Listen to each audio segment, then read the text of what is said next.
with this movie, Todd, you challenge us to see film differently, to fill in the gaps because we don't have the usual sound cues, and can you talk about that approach?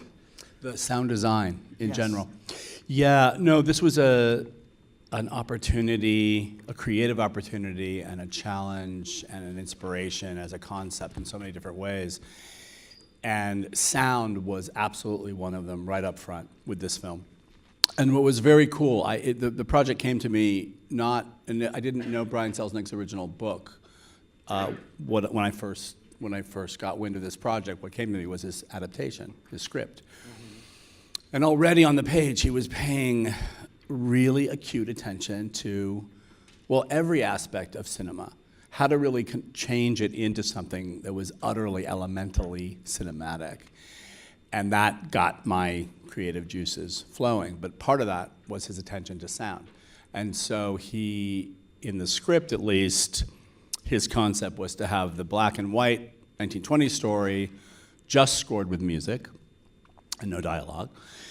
And then to just have an interplay between silence and objective sound in the 70s portion of the film.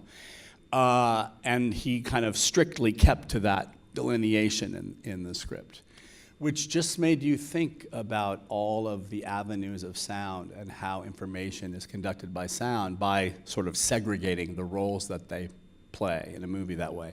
I knew that was sort of a suggestion, and I took it as a creative suggestion.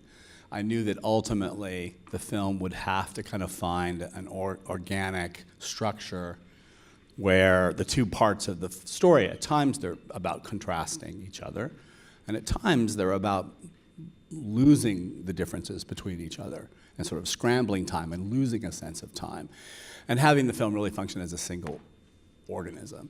So I knew that the sound would play a part in also bringing the two stories together. But did you find that as an exciting challenge, the fact that you needed to rely more on visual communication? Utterly, because it's a film that does not rely on the spoken word, mostly because the two kids are deaf, or they both become deaf. One of them becomes deaf.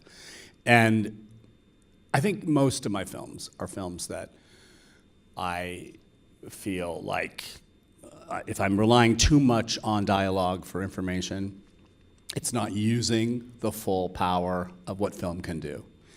That's not to say that there aren't amazing traditions of fantastic, very verbal, very dialogue-driven movie making, from Ernest Lubitsch to Woody Allen to Tarantino. There's just always been generations where the spoken word is part of the energy and the electricity of the story. But I think I'm probably more in the, Joseph von Sternberg tradition, who said, you test a movie by playing it upside down and backwards and seeing if the meaning is conveyed at a purely graphic level. You don't rely on words, you rely on image to tell the story.